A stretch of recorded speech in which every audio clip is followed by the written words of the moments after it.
Let's get started. Let's get started.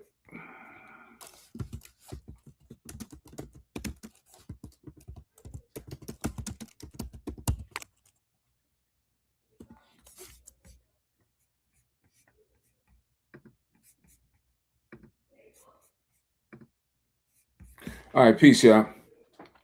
How y'all feeling? How y'all feeling?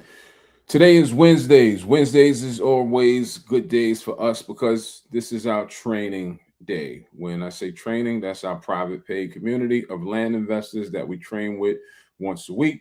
That looks like live on a Zoom call, group of investors bringing deals to the table. Usually it's a lot of new people that's on that call, beginning investors, and they need help. They're unsure of how to evaluate a deal. They're unsure of price points and things of that nature. That's why we do those training calls for clarification. That's why we always say you're alone as an investor, but you're not alone in your investment endeavors because you have big brothers. We're there to oversee things. We're there if you need help. And it's a comforting feeling in the beginning, right? In the beginning, if you knew that there was someone you can lean on, that's why most people, they hesitate to move forward because that fear kicks in. They start to wonder if they're doing the right thing. That the analysis of paralysis kicks in. Am I overthinking this? Right? That's why it's good to have mentorship. For me, when I first got started investing, I went through some of the same experiences, some of the same emotions, some of the same feelings. Luckily, I had a partner, right? And not that he knew more or I knew more than him, but it was comforting that I had someone to congregate with and at least have a conversation with. Because once you can sometimes just get the thoughts that's in your brain, just get them out. It's almost like a relief. Just to get them out, just to say, man, I'm not sure about this. When you're alone investing, then you're keeping it all to yourself, and it hinders a lot of people. So I know for us, we have not went live in a couple of days. We needed a break, to be honest. We needed a break. If you have questions, drop your questions below as well. We'll answer any questions that you have on this call. I have time.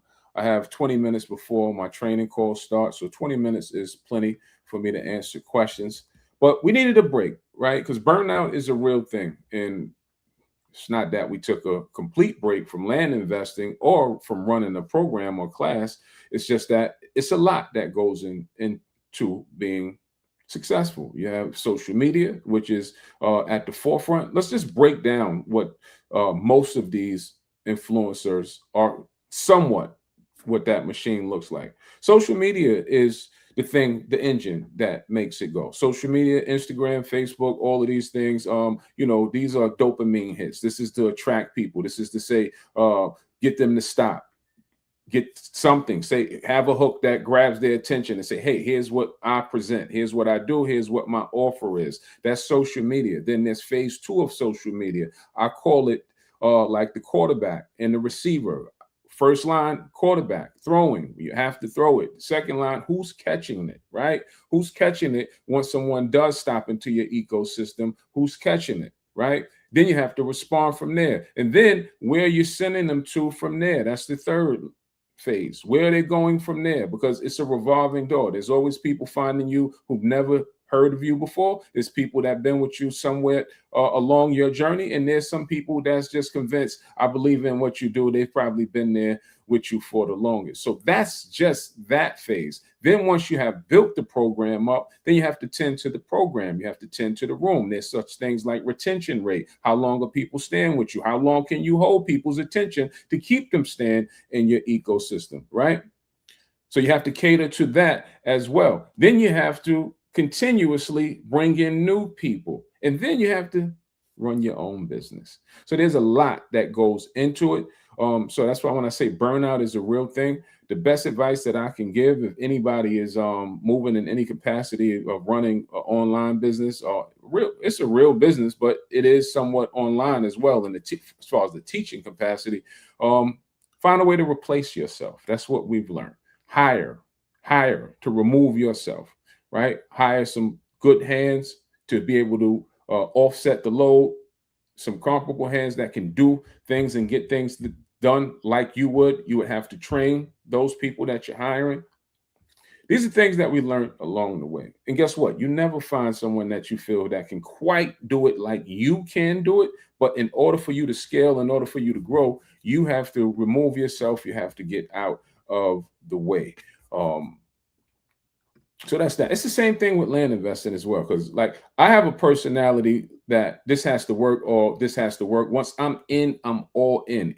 Even when I'm land investing, I don't know how to put something down until I hit my mark. So even last night, even on the weekends, I'm studying a new area.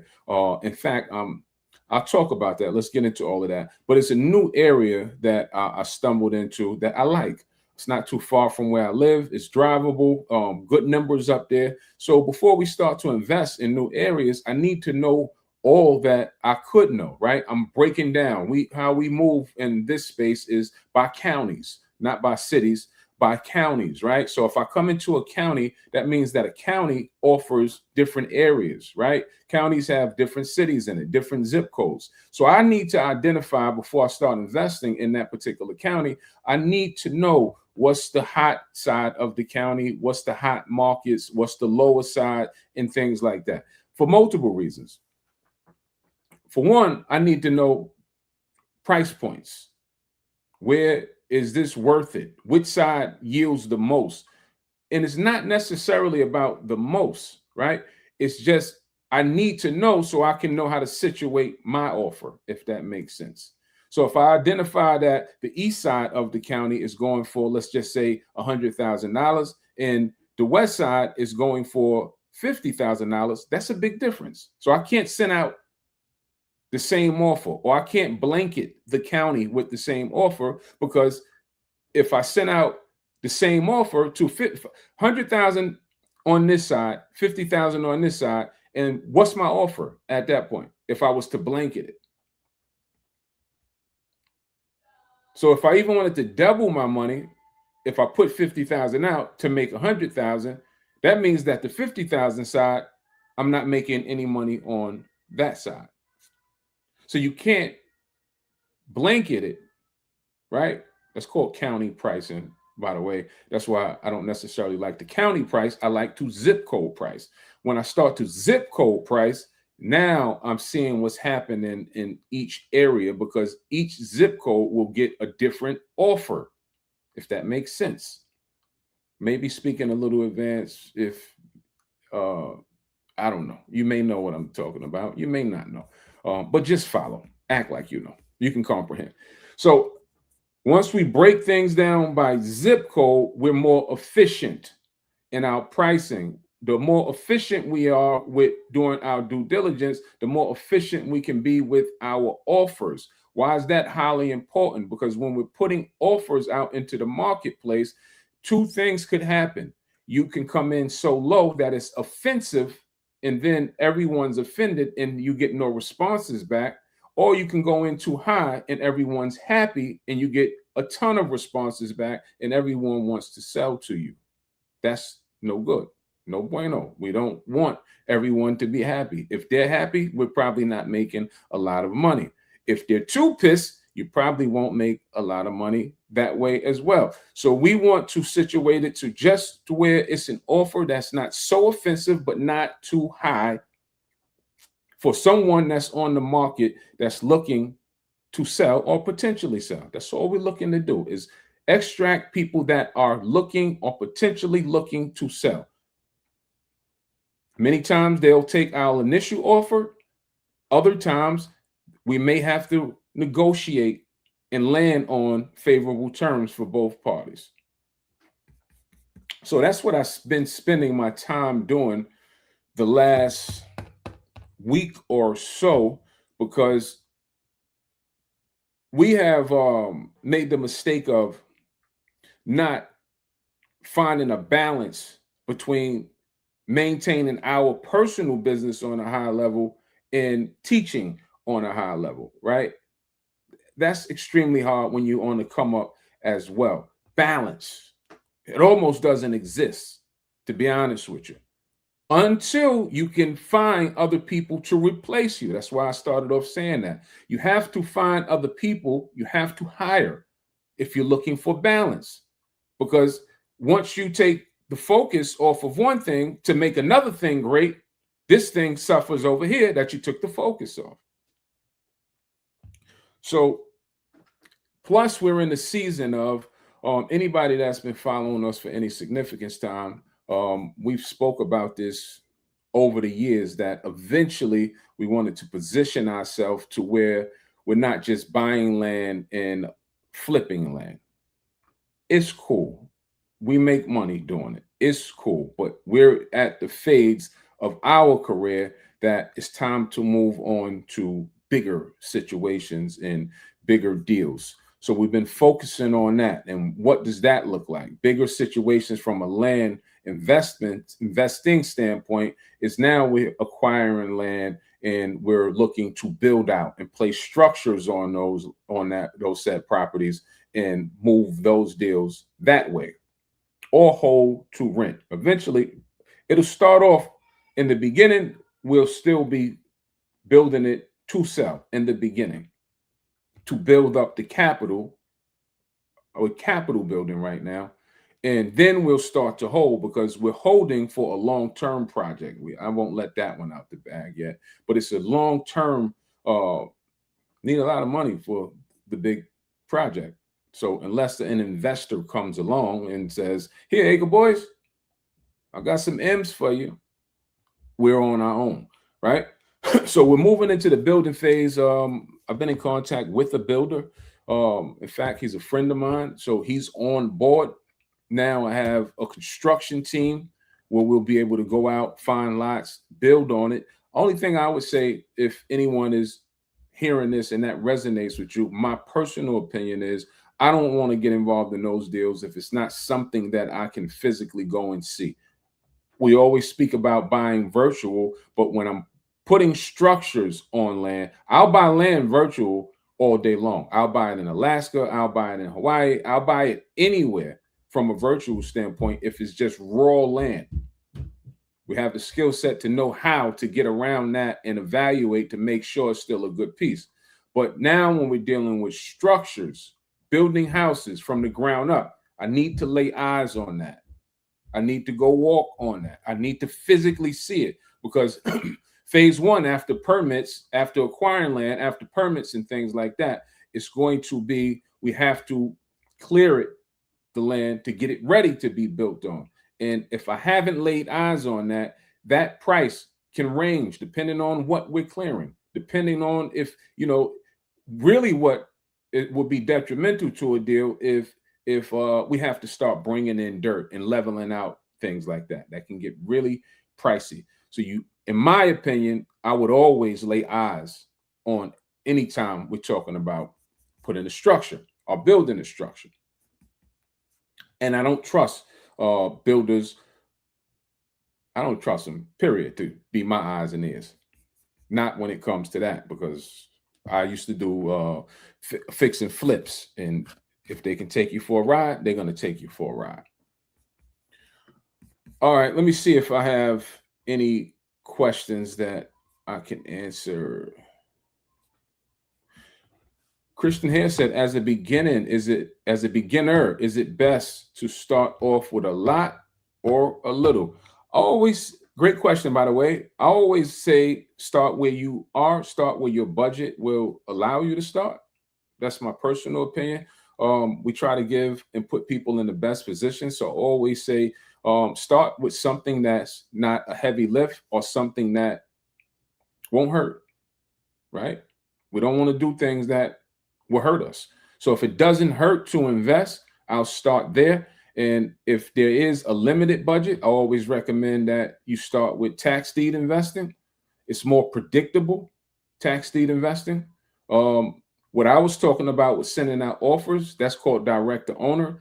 That's a little more risk involved because we don't know what hits are going to come back. Hits always come back. Someone's always looking to sell, right?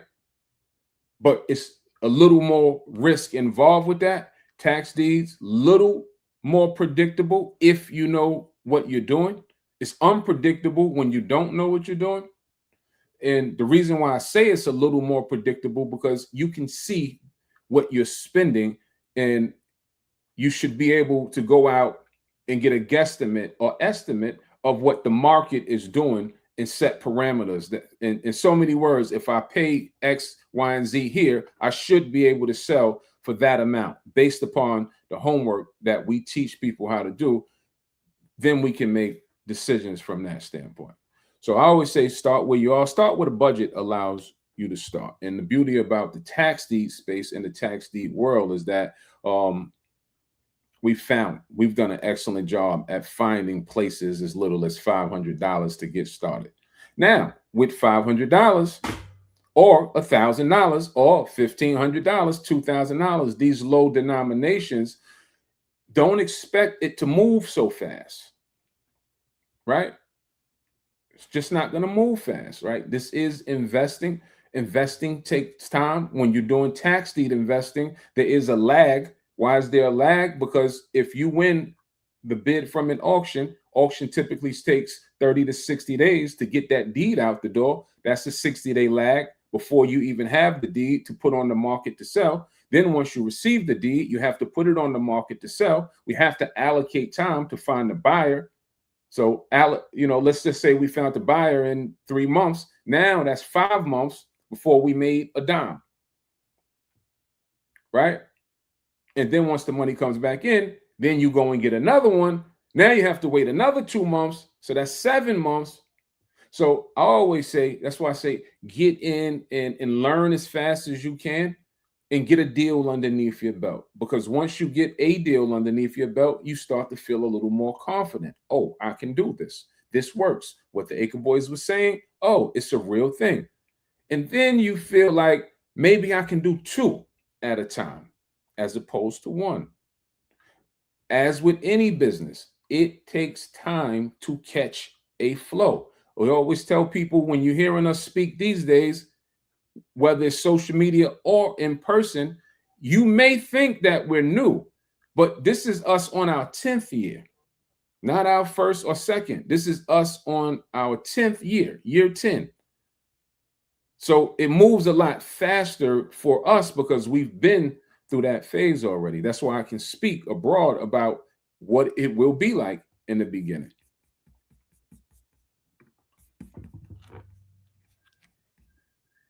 PMC Wave said, I have 15 acres north of Houston, Texas, and I had them since 2020. How can I make money off it without selling? Also, I'm out of state. I don't know. It all depends on what it's zoned for, and it all depends on what you want to do with it, and it all depends on budget. It costs to make money off of land. If it's unrestricted land, one of the most simplest things that we can do, but it sounds like you have to be there, is ATV trails and things like that. But you would have to be there. I would need to know what it's zoned for. Maybe setting up parking lots, things like that. I'm trying to think of things that's hands off for you. The simplest thing that you can do is put it on a site called HipCamp, HIP Camp. That is a site where you can Airbnb raw land, right, with no amenities on it. They'll pay you. HipCamp starts anywhere between $50 a day, $50 a rental, all the way up to $200 a day, depending on your land, how good it looks, what amenities that it have on it. That's the most simplest thing that you can do.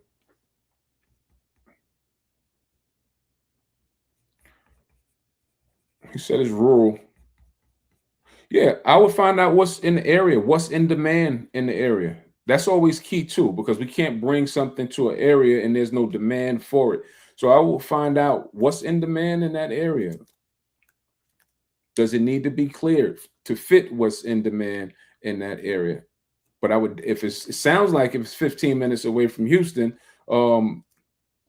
that's perfect for HipCamp.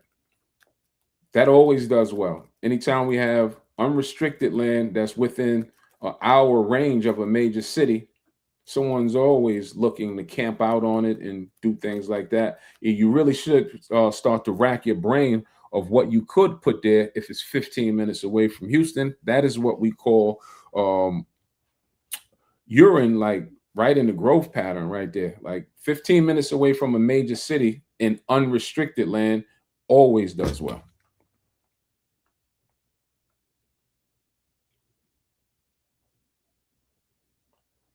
All right. What time do we? Oh Lord, I got 3 minutes. All right, I have to get ready to dip out. I got a training call in approximately 3 minutes, so definitely want to just stop in, have a conversation, get back in the flow of doing lives and everything else that we do. Anybody that is looking or want to be a land investor, you can always email acreboys@gmail.com if you're ready to get started. Only if you're ready to get started. If you still need more general information, comb through the page, reach out, schedule a call, or whatever you have to do to get whatever you have to get. We're here, and we'll be happy to help the right person. All right, y'all. Peace, love.